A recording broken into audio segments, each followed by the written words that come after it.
아가, 내가 예서꺼내 말은 아닌 줄 안다만, 혹시 애기 아빠 이름이 뭐니? 네, 민준이 아빠요? 너무 닮았어. 내가 아는 사람이랑. 얘야, 경우가 아닌 줄 안다만, 애기 아빠 얼굴을 보여줄 수 있겠니? 제 인생에는 기적이란 단어 따윈 존재하지 않을 줄 알았습니다. 눈을 감으면 앞이 깜깜한 것처럼 그것이 제 미래일 거라 생각했어요.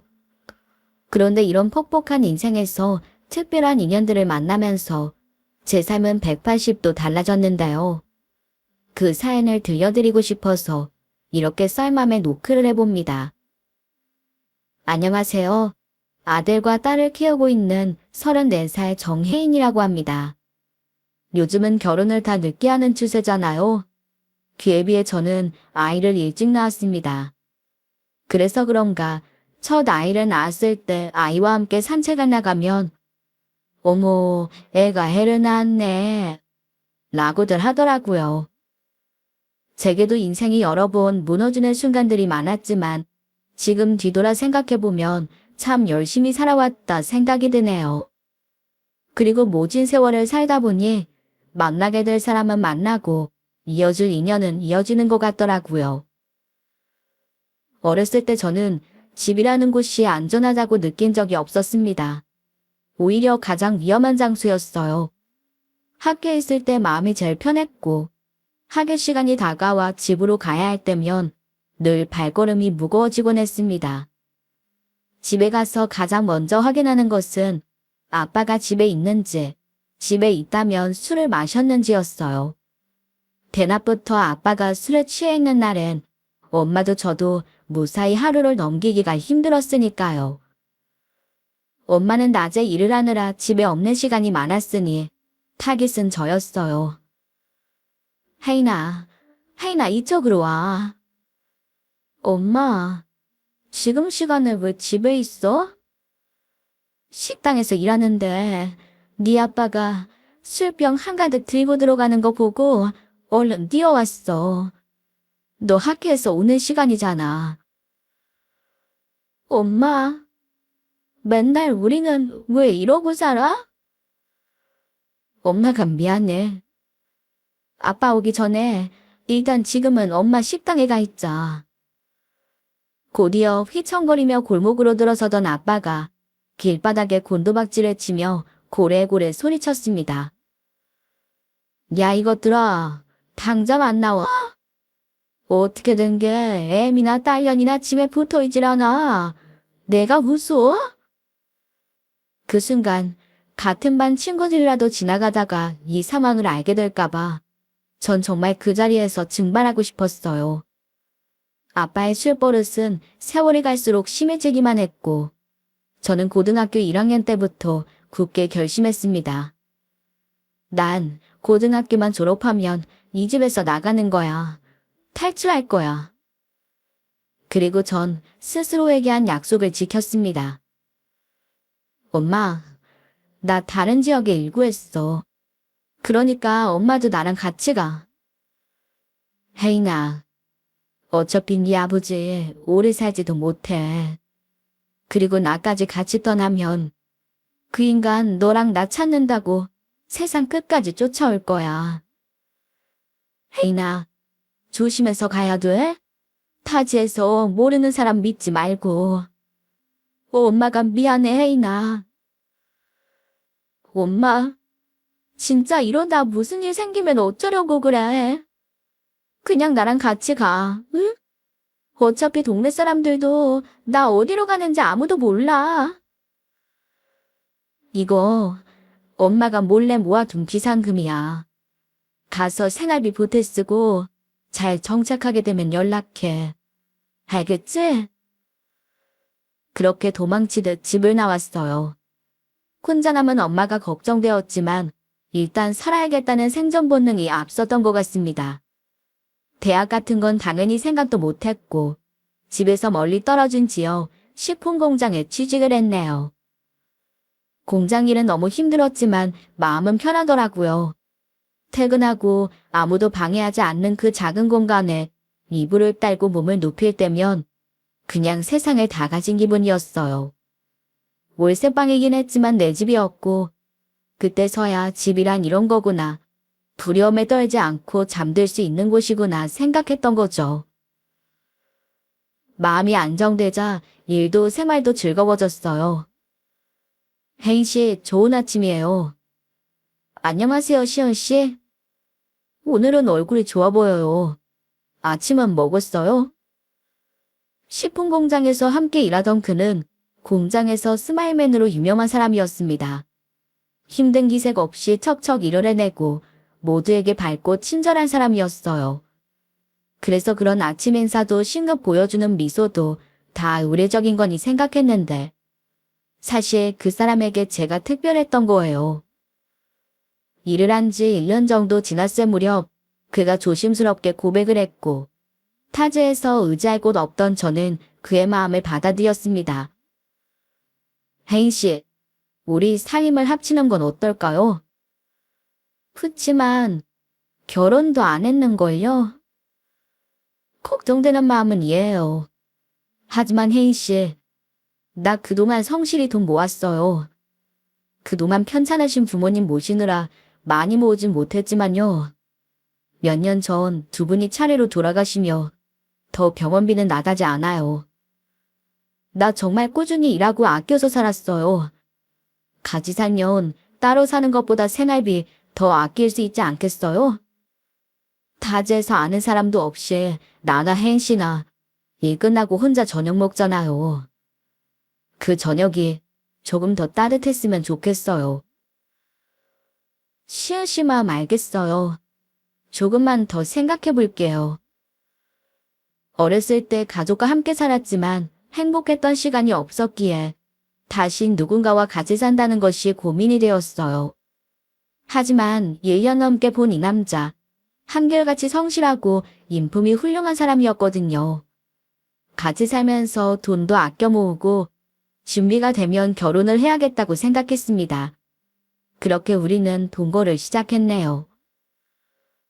혜인 씨, 아침에 났어요. 나 발주 들어온 것 때문에 좀 일찍 나갈게요. 먹고 출근해요. 이따 회사에서 봐요. 고마워요. 이따 만나요. 저보다 일찍 일어나 따뜻한 아침밥을 차려주고 저녁이면 오늘도 고생했다며 정성껏 제 손발을 주물러주는 사람이었습니다. 나이도 저보다 5살이나 많았지만 꼬박꼬박 높임말 했으며 저를 존중해 주었네요. 그리고 추운 겨울이 지나고 따스하게 불어오는 봄바람과 함께 제 뱃속에는 새 생명의 씨앗이 싹을 틔웠어요. 퇴근하고 같이 저녁을 먹던 중 저는 조심스레 그 사실을 이야기했습니다. 시은 씨, 나 말할 게 있어요. 네, 무슨 일 있어요? 나한테 내 뱃속에 우리 아기가 생겼어요. 그 말을 듣는 순간 그 남자의 눈에 눈물이 맺혔습니다. 그리고 이내 제 두 손을 꼭 잡고 말했어요. 혜인 씨, 내가 잘할게요. 내가 책임질게요. 우리 결혼해요. 그 사람은 제가 애를 가진 이후 더 저를 보살펴 주었습니다. 먹고 싶은 게 있다 하면 한달음에 달려가 사왔고 임산부에게 필요한 영양제도 챙겨주었어요.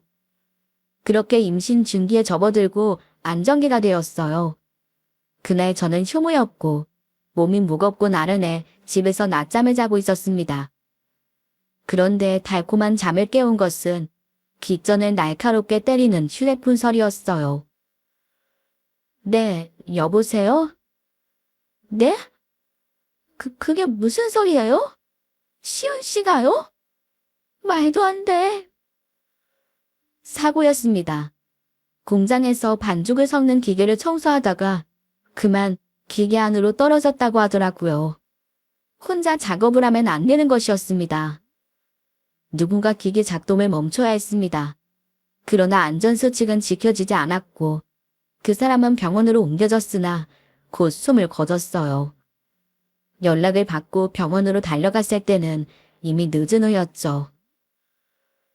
점심시간 뭐가 먹고 싶냐고 해서 순대가 먹고 싶다고 말했었어요. 퇴근하는 길에 사서 온다고 했는데 그게 그와의 마지막 통화였습니다. 그리고 저는 태어날 아이 얼굴 한번 못 보고 허망하게 떠난 그 사람이 남겨준 아이, 내가 지켜야겠다. 그렇게 다짐했네요. 사고 4개월 후 저는 아기를 낳았습니다. 그리고 출산 직전 엄마에게 연락을 했고 엄마는 아빠 몰래 제가 있는 곳으로 와주었어요. 엄마, 나 정말 잘 살고 싶었는데 우리 애기 아빠 너무 좋은 사람이었거든. 엄마도 보면 틀림없이 좋아했을 건데 이렇게 되어버렸어. 미안해, 엄마. 미안하긴 뭐가 미안해. 얼마나 힘들었니? 앞으로 얼마나 힘들고. 아이고. 출산 후 병원에서 퇴원을 하자 엄마는 며칠 집에 머물면서 산후조리를 해주셨어요.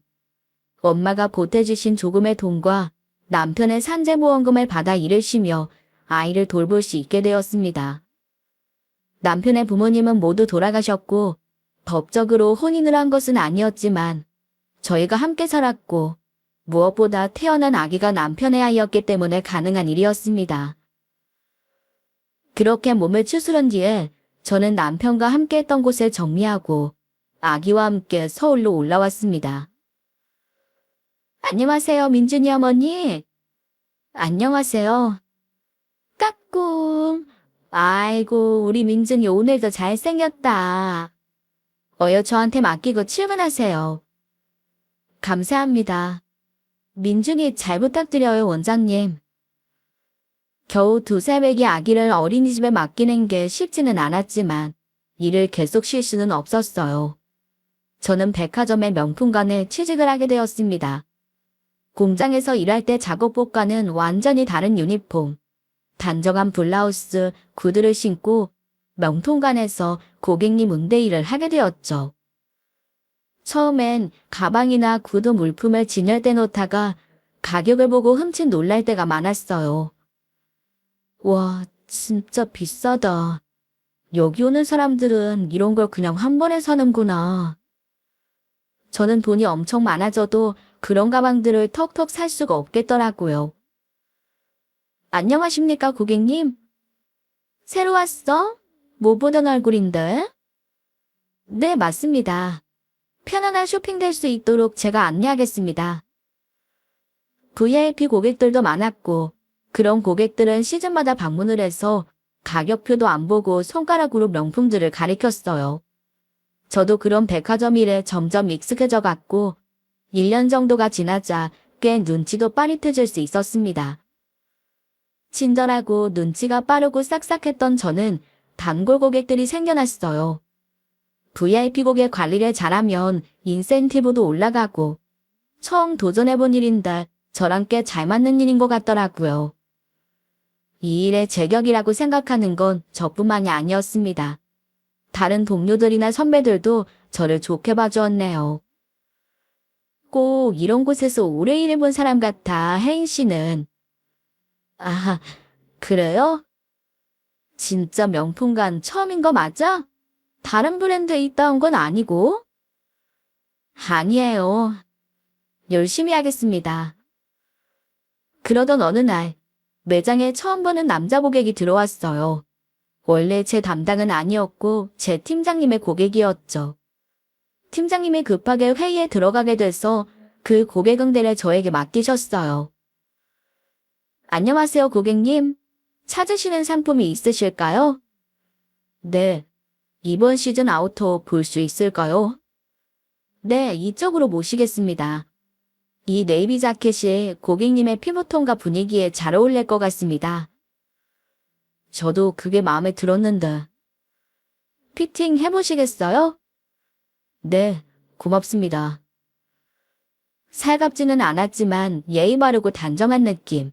그리고 깊은 눈빛이 몇 년 전 떠나간 전 남편을 떠오르게 했습니다. 명품관에서 일을 하다 보니 그럭저럭 사람 보는 눈이 생기는 것 같더라고요.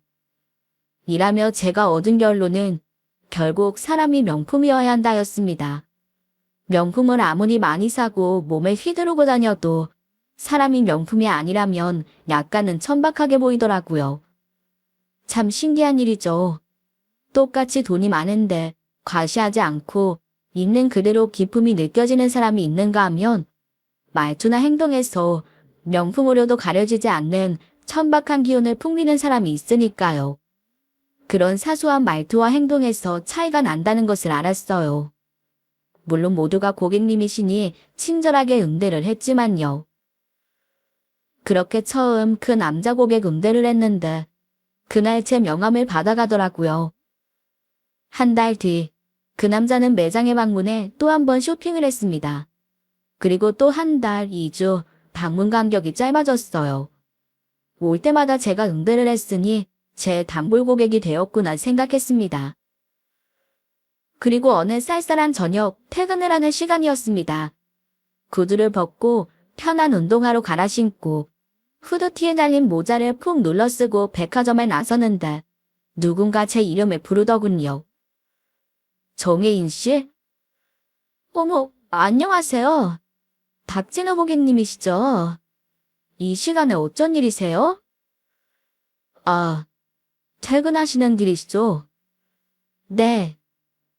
아, 제가 매장에서만 뵙다가 갑자기 청바지에 운동화, 후드 티셔츠를 푹 눌러 쓴 제 옷차림이 퍼뜩 신경 쓰이는 거예요. 잘 어울려요. 편안해 보이네요. 이게 원래 혜인 씨 모습인가요? 네?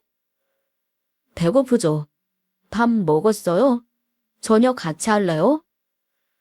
아, 고객님. 저녁 저도 함께 하고 싶은데 제가 지금 급히 가봐야 돼서요. 아, 그쵸. 제가 미리 약속을 한 것도 아닌데 실례했습니다. 저 이번 주 금요일에 오프거든요. 그때도 괜찮으시다면. 금요일, 점심도 괜찮아요. 요즘 걷기도 좋은 날씨인데 낮에 봐요. 알겠습니다. 그럼 나중에 뵐게요. 배가 고파서 저녁을 먹자는 말에 저도 모르게 그럴까 하다가 퍼뜩 머리에 떠오른 것은 어린이집 졸업반에서 저를 기다리고 있을 제 아이였습니다. 그 남자를 뒤로하고 저는 전속력으로 달려 어린이집에 맡긴 아기를 데려왔어요. 아기를 씻기고 재우고 나니 그때야 제가 한 말이 생각나더라고요. 그리고 일을 쉬는 금요일, 정말 그 사람과 저는 점심을 함께 했습니다. 알고 보니 그 남자는 그날 저녁 퇴근하는 저를 기다린 거였어요. 매장을 굉장히 자주 오고 올 때마다 옷을 사길래 와, 정말 이 브랜드를 좋아하나 보다. 뭐 매번 이렇게 쇼핑할 정도면 다른 브랜드도 많이 사겠지 했는데 매장 방문 간격이 짧았던 게 저를 보기 위해서였다고 하더군요. 저 혜인 씨를 더 알아가고 싶어요. 괜찮으시다면 우리 만나볼래요? 순간 복잡한 감정에 휩싸였습니다. 그 짧은 순간 가장 먼저 떠오른 것은 아직 어린 아기, 그리고 전 남편의 얼굴이었어요. 결혼을 하진 않았으니 전 남편은 아니었지만 세상을 떠난 아이의 아빠였죠. 그 사람을 떠나보낸 지 4년. 내가 누군가를 만나도 될까? 이 사람 말대로 알아가 보는 것은 괜찮을까? 제 나이 25. 지금 생각해보면 아직도 어린 나이였네요. 아이가 있긴 하지만 청신인 나이였고 또래들이 한창 즐겁게 지내며 사랑을 꽃피운 나이였어요. 당혹스러운 제 표정을 읽은 그 남자는 조심스럽게 말했습니다. 부담 갖지 않으셔도 돼요. 그냥 오늘 대화도 즐겁고 저는 이 시간이 너무 편안했거든요. 이런 시간을 또 함께 보냈으면 좋겠다. 그런 마음이에요, 저는. 저도 즐거웠어요. 그렇게 그 사람을 좀 더 알아가 보기로 했습니다. 퇴근하는 시간에 맞춰 꽃다발을 들고 서 있던 사람. 아무 특별한 날도 아니었지만 꽃이 향기롭다며 꽃 선물을 자주 하는 사람이었어요. 몇 개월 만났을 때 저는 제 상황을 솔직하게 이야기하겠다고 생각했어요. 거짓말을 한 것은 아니지만 사실을 그대로 말한 것도 아니었으니까요. 쉬는 날이었던 오후, 점심을 먹고 한강을 산책하던 중에 조심스럽게 제 상황에 대해 이야기를 꺼냈습니다. 저 드릴 말씀이 있는데요. 우리가 계속 만난다면 제 상황에 대해 진우 씨가 아셔야 할 것 같아서요. 네, 말씀하세요. 사실 저는 4살짜리 남자아이를 키우고 있어요. 서울 올라오기 전 낳은 제 아이고 지금은 혼자 키우고 있어요. 아, 그래서 늘 저녁에 바쁘신 거였군요. 생각해보니 저녁 늦게까지 시간을 보낸 적이 없었네요. 네, 어린이집에 맡긴 아이를 데려오고 아이를 돌봐야 하니까요. 많이 놀라셨죠? 네, 조금요. 혜인 씨가 너무 젊고 해서 아이가 있다고는 생각을 안 해봤네요. 실례가 안 된다면 왜 지금 아이를 혼자 키우시게 된 건지 여쭤봐도 될까요? 거의 처음이었던 것 같아요. 누군가에게 죽은 아이 아빠에 대한 이야기와 그간 살아온 이야기를 툭 터놓고 한 것이요. 거짓말 하나 보태지 않고 있는 그대로의 사실을 말했습니다. 어린 시절 가정에서 너무 힘들었던 것과 성인이 되자마자 집을 떠난 것, 타지에 있는 식품 공장에서 일을 하다가 아이 아빠를 만난 것, 아이가 생겼고 결혼을 약속했지만 불의의 사고로 아이 아빠가 세상을 떠난 것까지. 그 사람은 한마디 말도 하지 않고 묵묵히 제 말을 들어주었습니다. 이윽고 제 이야기를 다 마치자 정말 조심스럽게 위로해주듯 저를 토닥여 주었네요. 너무 고생 많았어요. 얼마나 힘들게 지냈는지 저로서는 상상이 잘 되지가 않네요. 하지만 한편으로는 고마워요. 혜인 씨가 씩씩하게 잘 버텨주어서. 아이도 포기하지 않고 모든 것을 감내하며 책임지는 삶을 살고 있는 혜인 씨가 정말 멋있어요. 정말요? 정말 그렇게 생각하세요? 그럼요. 이 말을 하면 우리 만남이 마지막일 수 있다는 것까지도 생각하고 솔직히 털어놓았는데 그 사람은 제가 상상했던 것과는 전혀 다른 반응을 보였어요. 저를 바라보는 눈빛이며 말투가 정말 진심으로 위로하는 거였거든요. 명품 매장에서 일하면서 사람 보는 눈이 생긴 것 같다고 했잖아요. 이 사람은 진짜다. 사람이 명품이다. 이런 생각이 들더라고요. 그리고 그 뒤에 이어 그 사람도 자신의 이야기를 하고 싶다고 했습니다. 저도 제 상황을 솔직하게 말씀드려야 할 것 같네요. 네, 말씀하셔요. 사실 전 한 번 다녀온 사람입니다. 혜인 씨와는 반대 상황이죠. 혜인 씨는 결혼을 하진 않았지만 아이가 있고 저는 결혼을 하고 이혼을 했지만 아이는 없어요. 들어보니 그 사람도 꽤나 고생을 했더라고요. 이혼을 했다는 전처는 이 남자의 물질만을 사랑했던 여자였다고 해요. 기념일에는 늘 이렇게 말했다고 했습니다. 오빠, 그거 알지? 명품은 오늘이 제일 싼 거야. 사실 틀린 말은 아니었습니다. 샤땡을 선두로 해서 모든 명품 가격이 해마다 오르고 있었으니까요. 그리고 한 달에 한 번은 해외여행을 가야 한다는 여자였다고 합니다. 그 여자의 심한 사치에 결혼할 수 없겠다고 생각하던 그때 그 여자가 폭탄 선언을 했다고 하더군요. 나 임신했어. 뭐? 정말이야? 반응이 왜 이래? 오빠 기쁘지 않은 거야? 나 너무 서운해. 프로포즈 안 할 거야? 배 나오기 전에 드레스 입혀줘야지. 믿기지 않는 사실이었지만 그녀가 내민 것은 두 줄이 선명하게 그어진 임신 테스트기였대요. 진우 씨는 그 여자와 아이를 책임지기로 결심했다고 합니다. 서둘러 웨딩홀 예약을 잡고 결혼식을 마치고 신혼여행을 다녀왔다고 했죠. 그런데 몇 달이 지나도록 배가 불러오지 않고 병원도 늘 혼자 다녀온다고 했다는 거예요. 아무래도 의심스러웠어요. 진짜 임신한 것이 맞느냐 추궁을 하자 갑자기 유산을 했다고 하더라고요. 속은 내가 바보였어요.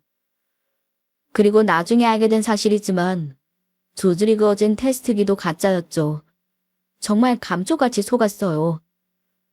다른 건 다 용서해도 그런 걸로 사람을 속이면 안 되는 거잖아요. 그래서 바로 이혼을 결심했어요. 진우 씨, 너무 힘들었겠네요.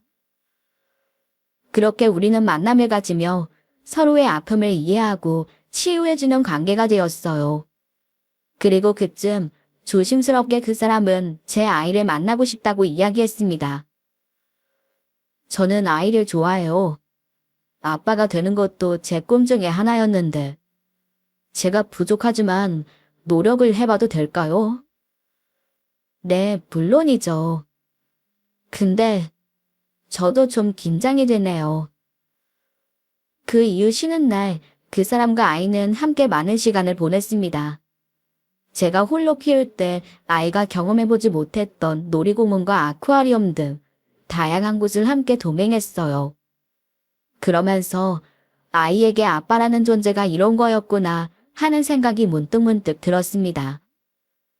혼자 키우며 정말 많이 노력했지만 채워주지 못했던 것들이 있었거든요. 그리고 아들은 아직 어린 4살이었기에 그 사람을 아빠처럼 생각하는 것 같더라고요. 어느 날 그 사람은 정식으로 제게 프로포즈를 했어요. 혜인 씨, 저와 결혼해 주시겠어요? 혜인 씨의 남편으로 민준이의 아빠로 살고 싶습니다. 네, 고마워요, 진우 씨. 그렇게 프로포즈를 받고 집으로 돌아온 날, 저는 오랜만에 먼저 떠난 아이 아빠에게 제 마음을 털어놓았어요.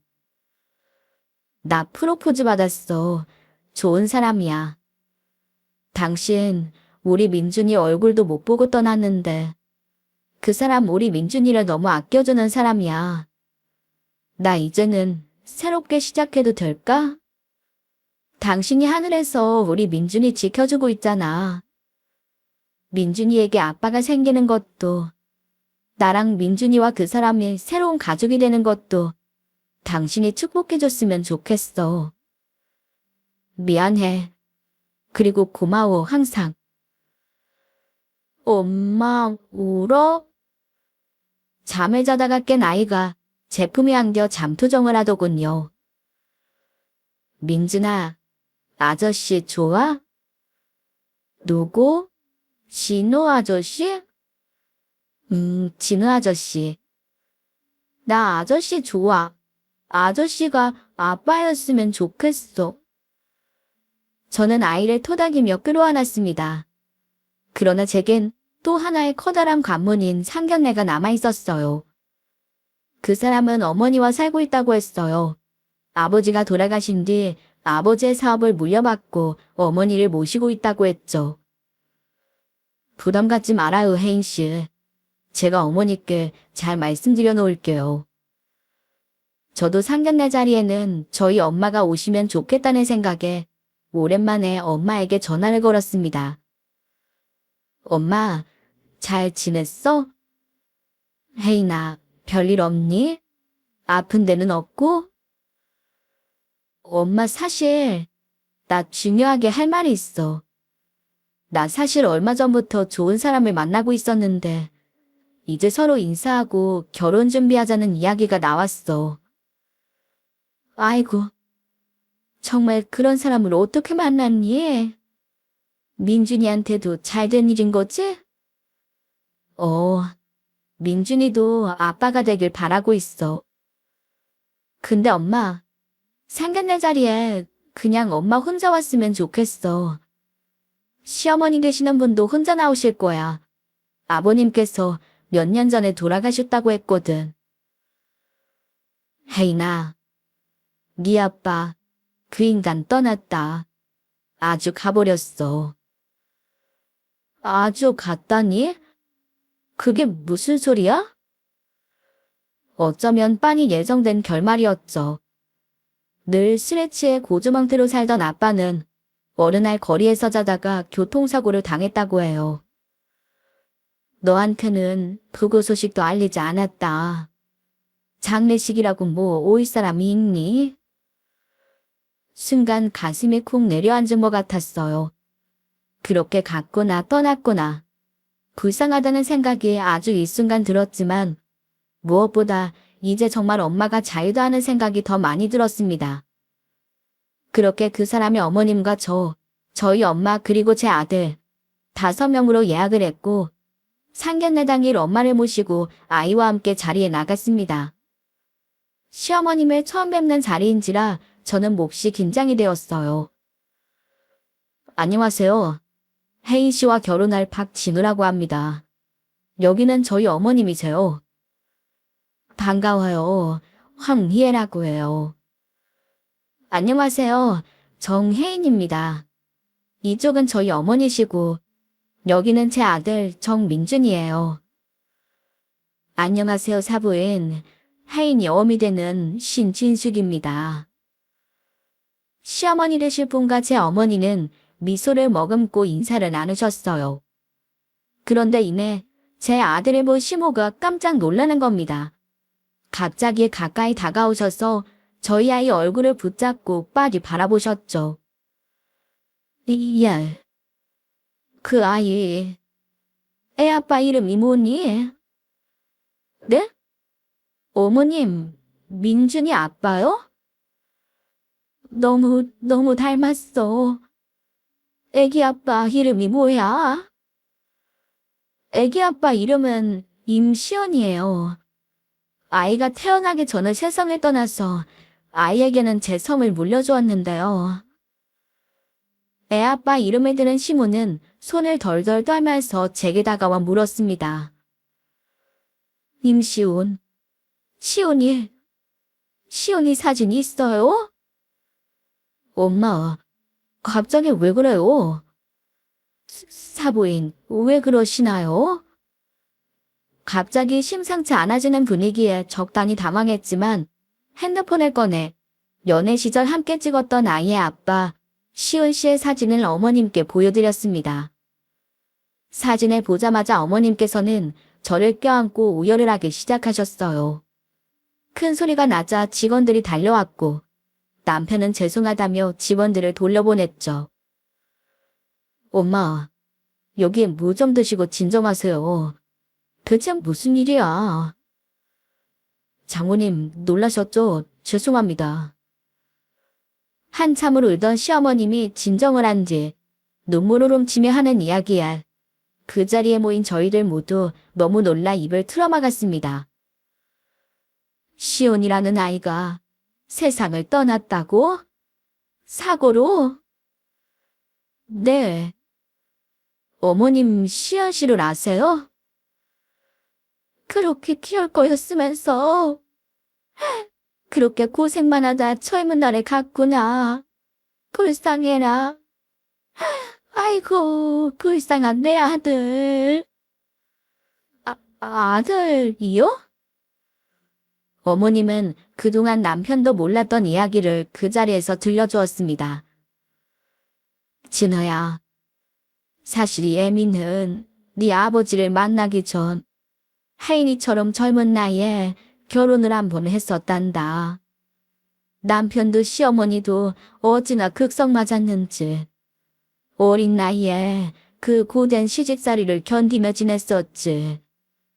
그리고 아들도 하나 낳았어. 그 아이가 시연이다.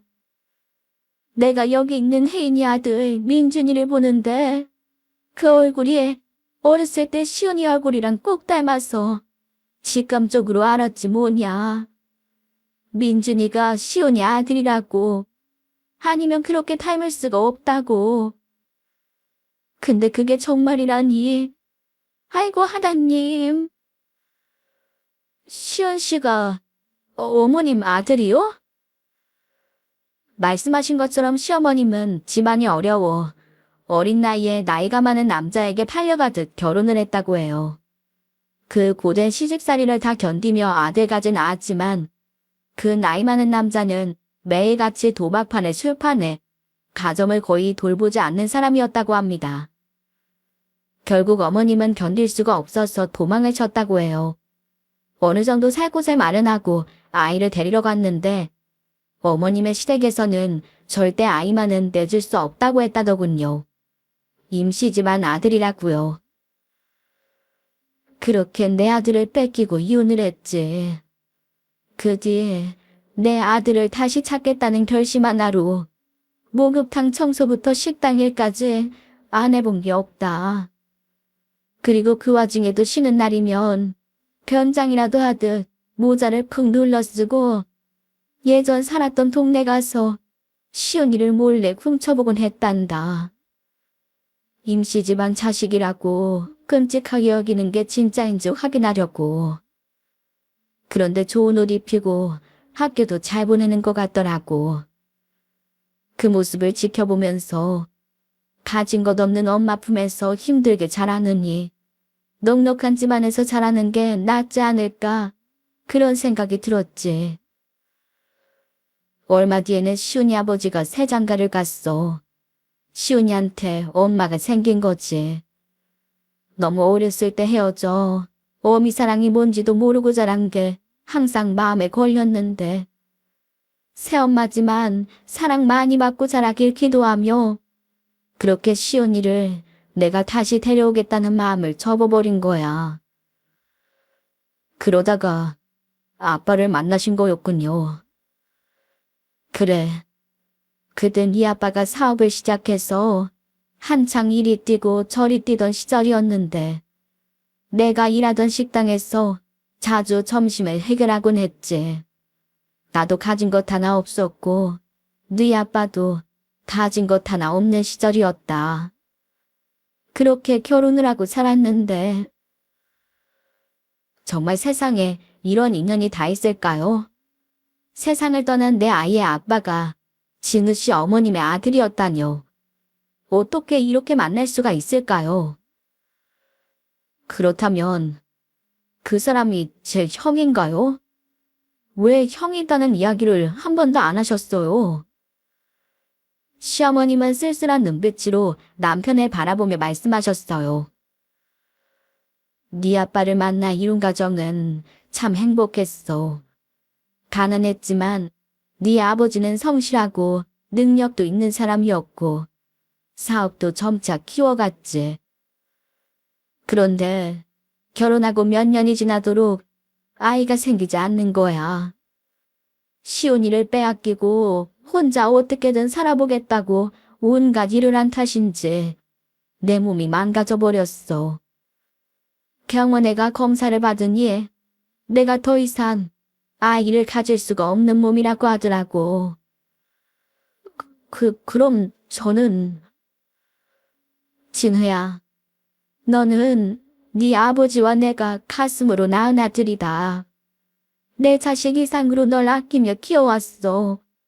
그건 누구보다 네가 더 잘하지 않니? 그 뒤 시부모님은 아이를 포기하고 주말마다 보육원과 고아원에 봉사를 다니곤 했다고 해요. 그러다가 제 남편이 된 사람 진우 씨를 데려오게 된 거죠. 왜 그동안 저한테 말씀하지 않으셨어요? 아버지 돌아가실 때도 끝끝내 말씀하지 않으셨잖아요. 그게 상처가 되었다면 이 어미를 탓해라. 네 아버진 언젠가 네가 자라면 이 이야기를 해줘야 한다고 말씀하셨는데 나는 네가 모르고 자라길 바랬어. 그러다 네가 성인이 되고 이제는 말을 해야 하나 했는데 네가 다 커버리니 더 말을 하기가 어렵더구나. 그런데 이렇게 이 손주 녀석 민준이를 보니 사람의 연이란 정말 하늘의 뜻이구나 싶다. 더 이상 덮을 일이 아니란 마음이 들어. 이제야 털어놓는 어미를 용서해 주렴. 저희 엄마와 저 남편 모두 쉽게 입을 떼지 못했어요. 아마 가장 충격을 받은 건 남편 본인이었을 테지요. 평생 모르던 사실을 오늘에야 이 자리에서 알게 된 것이었으니까요. 잠시 바람을 쐬고 오겠다며 남편이 자리를 비운 사이 저는 어머님의 손을 잡고 말했어요. 어머님 아들.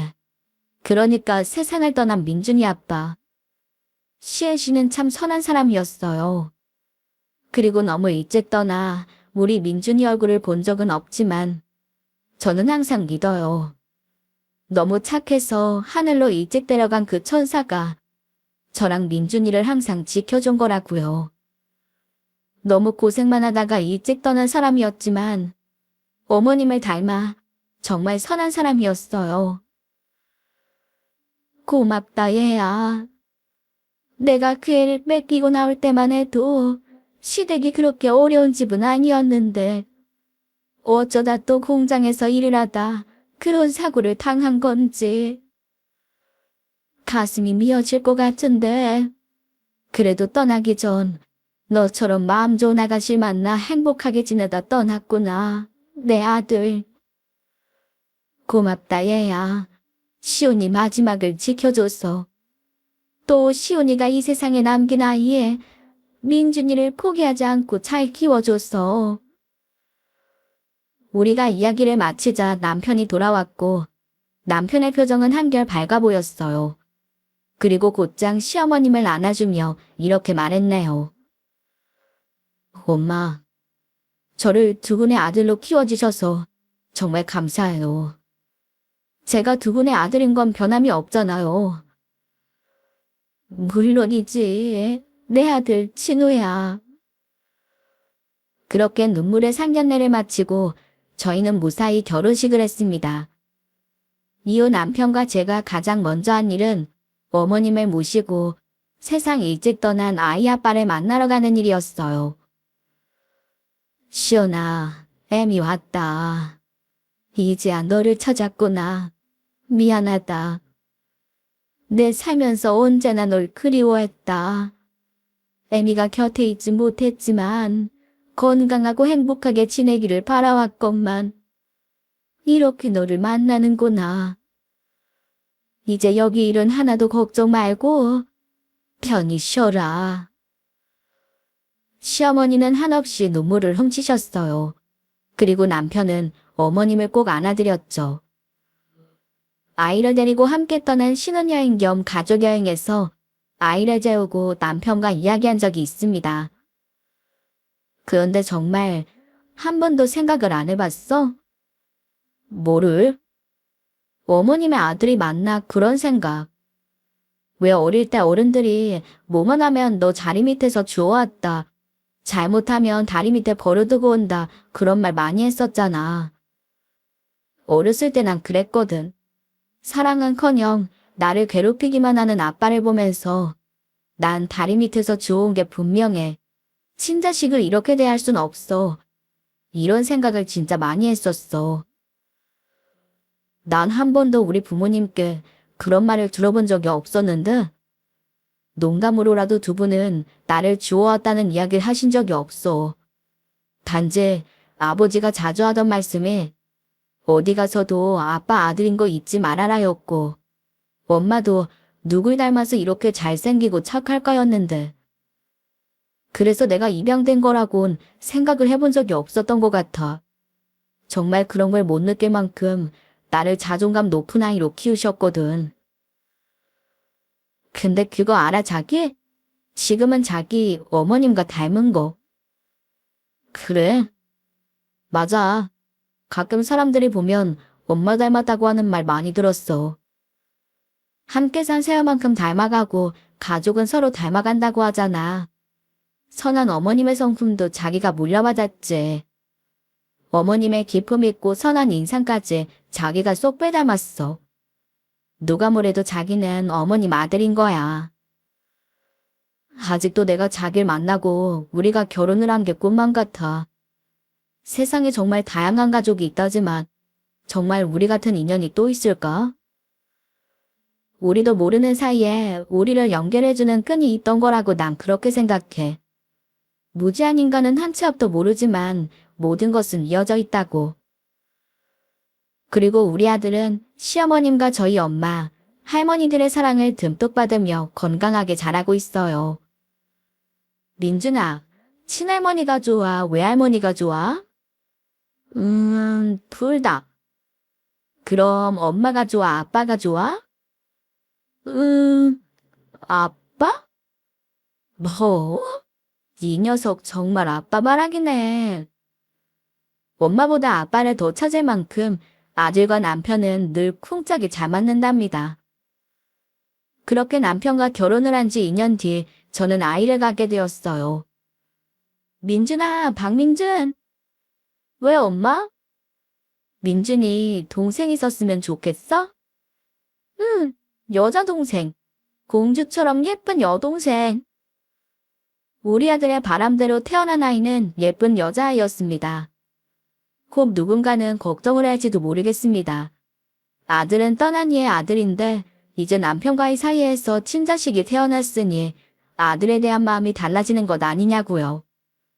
하지만 제 남편, 이 사람 스스로가 입양아이지만 그런 것을 모를 만큼 사랑받고 자랐고 가슴으로 낳아 기른다는 것을 누구보다 잘 아는 사람이기에 저는 그런 걱정을 하지 않습니다.